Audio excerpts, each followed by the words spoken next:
Welcome back to Getting Christian channel. Welcome back, and tonight's video is in memorial for my man, my main bro,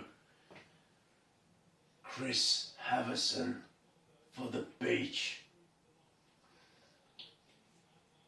We love you, Chris. Rest easy, brother, and fly high. So, what do we have this week?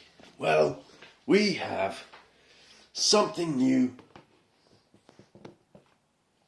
something old, something borrowed, and something blue, right, babe? For the beach, we have a new twerp here, courtesy of Mr. June. Now let me put my glasses on and welcome you all back, guys. I love you, bros. Appreciate you, bros. I hope you like my Seiko marathon alarm. This clock is insane. My latest acquisition. But here we have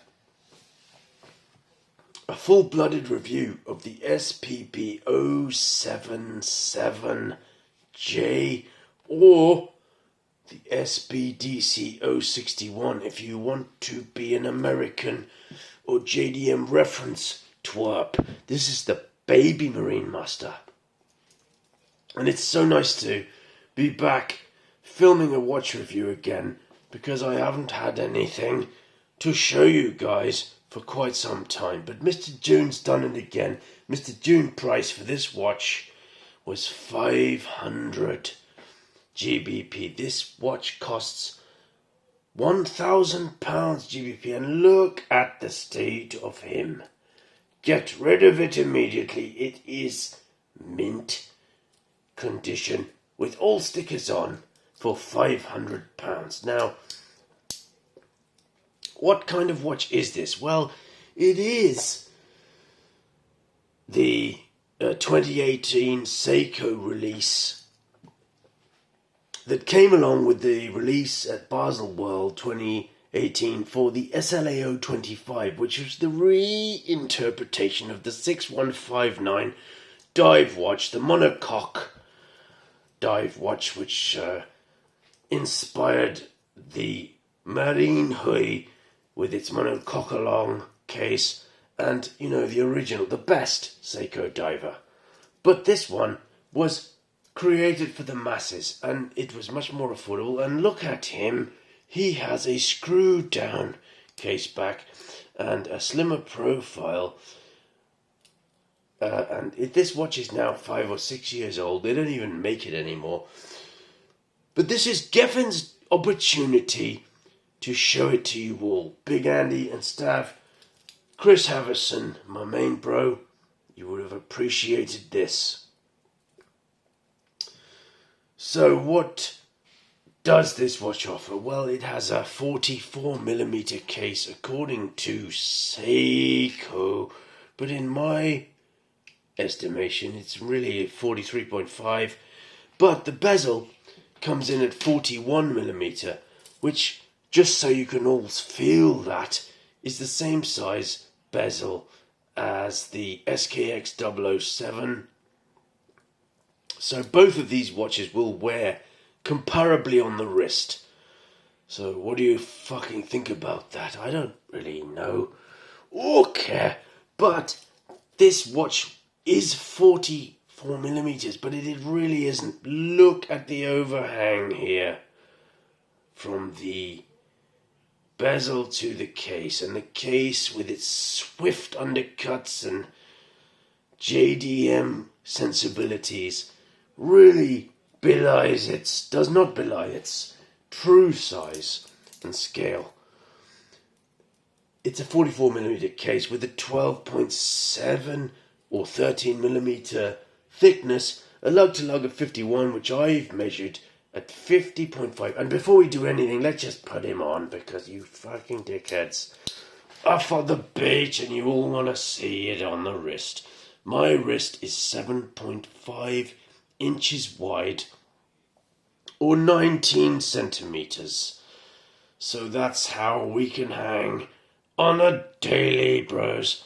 Look at that. It is just a beautiful, stunning piece upon the Nadgas deck.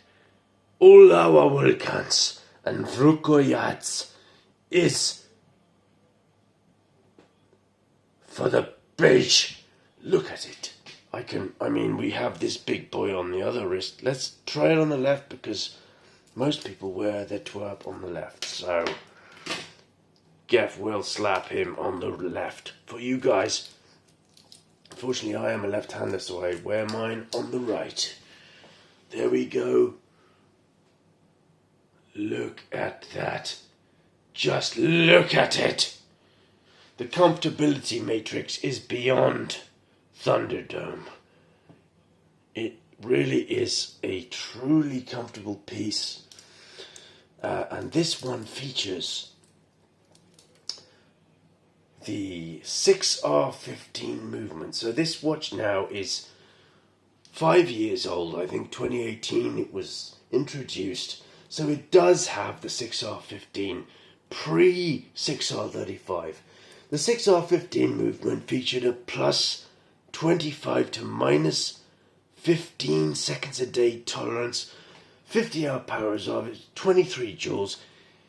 The case here features deer shield coating, and if we look at the unremoved case back sticker, I think we'll see that this particular one is a 2019 April model. So that's quite nice. You do get a sapphire crystal with internal AR coating. It's just such a handsome piece. Look at it. Just look at it. It really is beautiful. You have a lug-to-lug of 51. I measured it at 50.5. Unsigned crown, coinage bezel, sapphire crystal AR coating. 20mm lugs with a 2mm taper down to 18 with this acceptable 6R clasp that we've all come to know and not love from Seiko. So you get this fold over double deployment, very nice, with a pressed but chamfered clasp, 4 micros, and this rather horrendous diver's extension. Get rid of it immediately and never show your face again. What an absolute disgrace you are to all of us. Unfortunately, Seiko refuse and continue to refuse to produce an on-the-fly ratcheting extension in the mid-tier watches. This is just the way they are. And also, we need to notice that even in the mid-tier of £1,000 watches, misalignment will be featured. Desolation and isolation are featured in our emotional status when we realize that this is a thing. This one is off to the left. I've seen them off to the right. Some of them are quite close to the center, but it's really not a thing. Just fucking get it right, you Hattori Bayats. Please, for God's sake. We're spending £1,000 on a twerp. Can we not have one that is not shit? Either way, Mr. June price for this was quite a thrifty way to encompass one. God bless you all with the Bunhausener. My brother Chris would appreciate that. You may wonder what is the difference between a 4R35, 36 movement and a 6R15 or 6R35. And I'll tell you now, there isn't a lot in terms of accuracy. I think in the twerps, in terms of bracelets, you might get a slightly nicer bracelet at 6R, but it's really underwhelming, and the difference is really quite hard to encompass. What you will get is a slightly longer power reserve with the 6R15 and 6R35. 6R15 will give you a 50-hour power reserve. The 6R35 will bring it up to 70. Whereas the 4R35 and 36 are around 40 or to 41 hours. The main difference is that the mainspring alloy featured here is Spron 510, which is the proprietary alloy from Seiko, and it does feature a tighter daily accuracy, although still it is not great. I mean, it's fucking shit, bros, for the beach. Get rid of it. But it does allow for slightly tighter accuracy from, what do we call it? With the 4Rs you get plus 45 seconds to minus 35. And with the 6R movements, you will feature, what is it? It's a plus 25 to minus 15. So it's really pretty pathetic.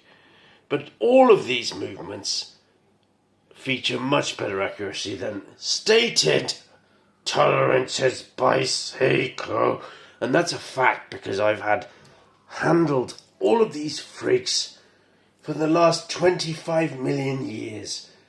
And I've never had one that has suffered that kind of degradation. Unfortunately, this 6R has been sat in a box for 5 years, unworn, and we've taken him out, and he's running at plus 16 at the moment. But the point is not that point.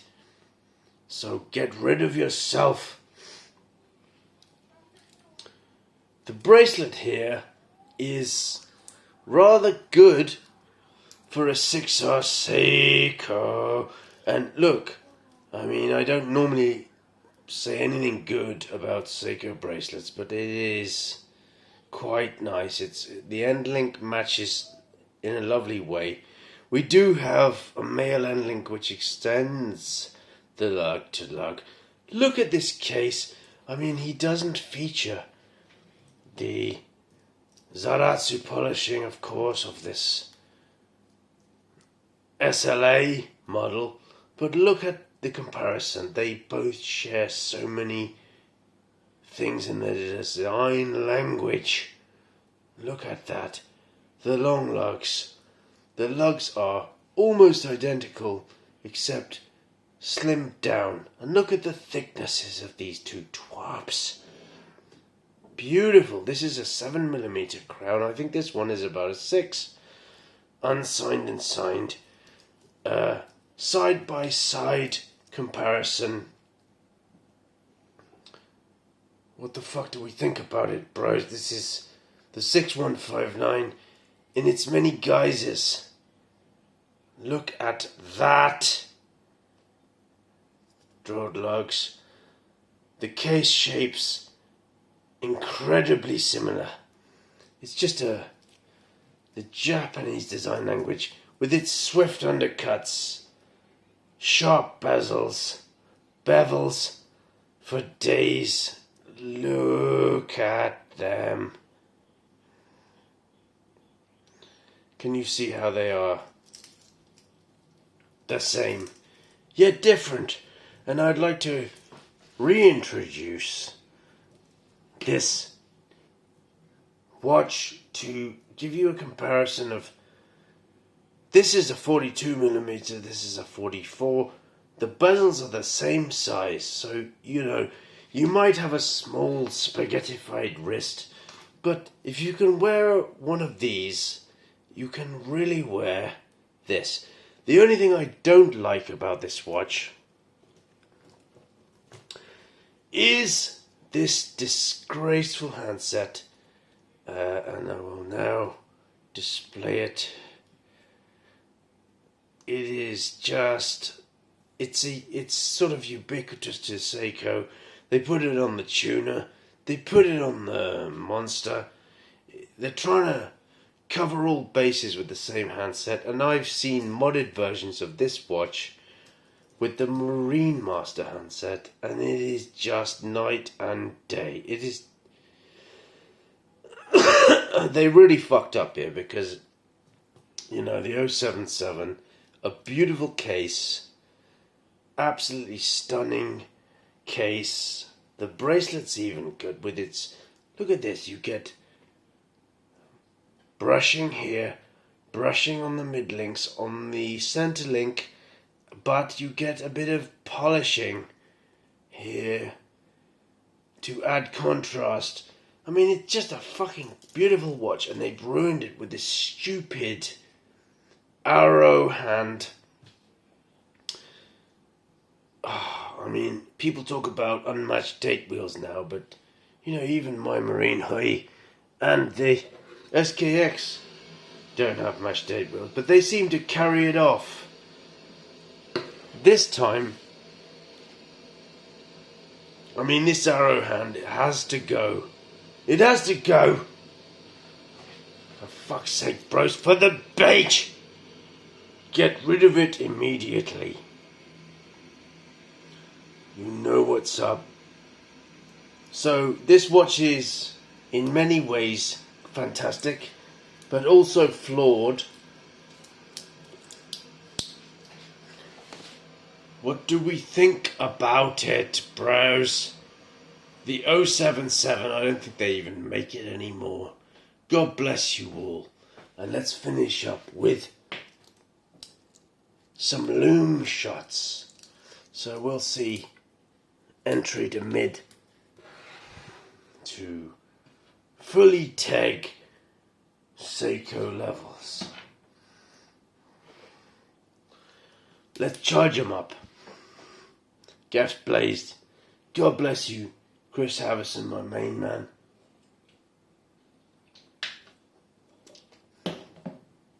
We'll see some Lume degradation, and I'll pop up with some sick fucking shit. Stay freaky, bros. Never give up. Mr. June, 3K Bob. What's up, homos? Here we go.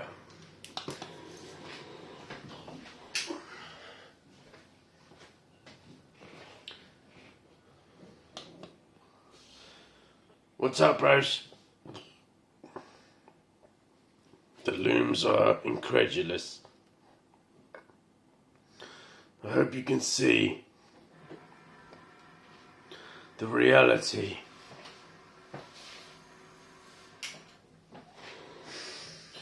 And now, while I leave you bereft, we will slap this large twerp upon my knuckles.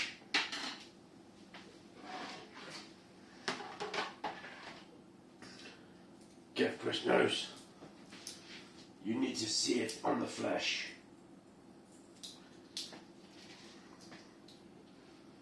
There it is.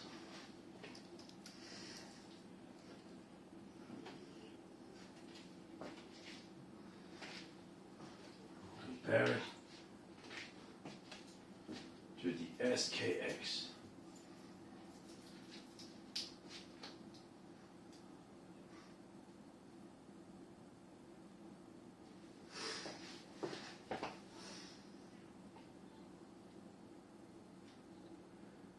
Never give up, Rose. For the beach.